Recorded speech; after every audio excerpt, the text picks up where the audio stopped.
Bismillahirrahmanirrahim.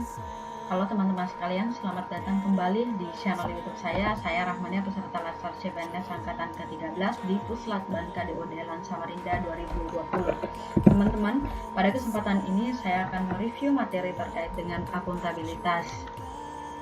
Ada beberapa hal yang akan saya bahas di sini. Yang pertama terkait dengan aspek pentingnya akuntabilitas, tingkatan, mekanisme, dan bagaimana menciptakan lingkungan kerja yang akuntabel. Kita perlu tahu dulu ya akuntabilitas, karena kadang disamakan dengan responsibilitas, padahal keduanya sebenarnya berbeda teman-teman. Kalau responsibilitas itu adalah kewajiban untuk bertanggung jawab, tetapi kalau akuntabilitas adalah kewajiban untuk mempertanggungjawabkan capaian dari sebuah amanah.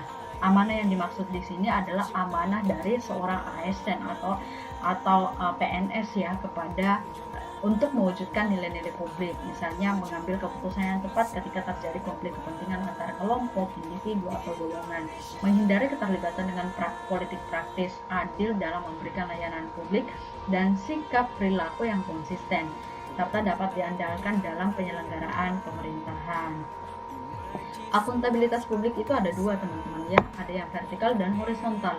Kalau vertikal ini adalah lebih ke bagaimana pelaporannya itu ditujukan ke pimpinan yang lebih tinggi. Misalnya saya di kampus berarti ke pimpinan organisasi, kemudian pimpinan organisasi kampus ke tingkat yang lebih tinggi, misalnya di kementerian sampai ke presiden misalnya. Sementara kalau horizontal itu adalah lebih ke klien kita, misalnya publik. Kalau dosen ya berarti ke mahasiswa dan orang tua mahasiswa. Aspek-aspek akuntabilitas yang pertama adalah sebuah hubungan teman-teman ya, berarti ada hubungan antara individu, kelompok atau instansi dengan negara dan publik, kemudian berorientasi hasil, jadi berupaya untuk memberikan hasil maksimum, membuat laporan, dan laporan ini tentu ada konsekuensinya berupa penghargaan atau sebuah misalnya teguran, tetapi tujuannya adalah untuk memperbaiki kinerja. Fungsi utama akuntabilitas adalah menyediakan kontrol demokrasi. Jadi teman-teman perlu tahu ya bahwa akuntabilitas itu sebenarnya adalah sebuah kontrak kinerja antara pemerintah dengan masyarakat secara umum, kemudian mencegah korupsi dan penyalahgunaan kekuasaan, serta meningkatkan efisiensi dan efektivitas. Tingkatan akuntabilitas itu dimulai dari personal dulu. Misalnya personal punya nilai kejujuran, nilai integritas ya, dan biasanya itu lebih ke pertanyaan apa sih solusi yang bisa saya berikan. Kalau akuntabilitas individu itu adalah melihat hubungan antara individunya dengan lingkungan kerjanya. Sementara akuntabilitas kelompok itu adalah bagaimana melakukan sebuah pekerjaan atau tanggung jawab, tidak ada lagi kata saya, tetapi melihatnya secara kaminya ya. Sementara akuntabilitas organisasi itu adalah bagaimana capaian laporan itu dilaporkan ke organisasi, kemudian organisasi ke stakeholder. Akuntabilitas stakeholder di sini adalah bagaimana pemerintah memberikan pelayanan kepada publik secara adil, responsif, dan tentu harus bermartabat. Mekanisme akuntabilitas ada beberapa dimensi teman-teman ya. Yang pertama adalah akuntabilitas kejujuran dan hukum, akuntabilitas proses, akuntabilitas program, dan akuntabilitas kebijakan. Hukum maksudnya adalah harus patuh hukum teman-teman. Akuntabilitas proses di sini adalah bagaimana sebuah prosedur itu sudah menunjukkan sebuah sistem informasi yang akuntan ya, atau menunjukkan efektifnya sebuah layanan.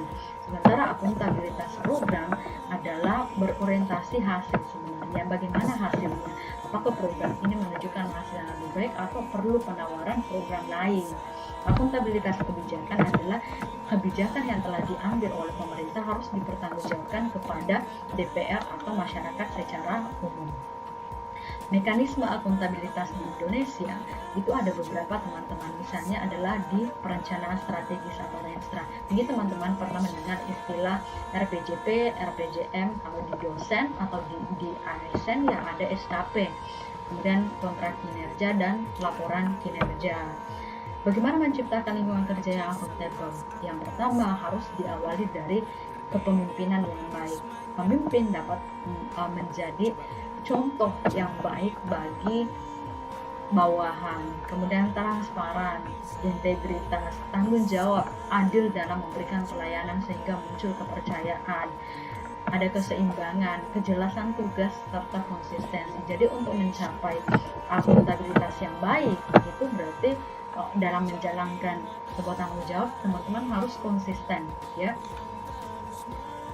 Oke, selanjutnya adalah langkah-langkah menciptakan framework akuntabilitas di lingkungan kerja ASN. Yang pertama harus menentukan tujuan dan tanggung jawab. Selanjutnya merencanakan apa sih yang akan dilakukan untuk mencapai tujuan. Setelah itu melakukan implementasi, perlu ada monitoring kemajuan, memberikan laporan secara lengkap. Setelah itu memberikan evaluasi dan masukan perbaikan.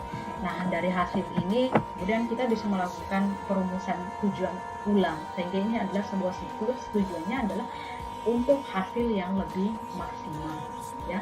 Apa pentingnya bagi ASN misalnya kita, teman-teman? Ya, harapannya ketika kita kembali ke lingkungan kerja kita bisa menerapkan nilai-nilai akuntabilitas sehingga proses yang kita berikan kepada masyarakat ataupun hasil yang diberikan kepada masyarakat itu adalah pelayanan terbaik, ya. Oke, teman-teman, ini yang bisa saya sampaikan. Lebih dan kurangnya mohon dimaafkan.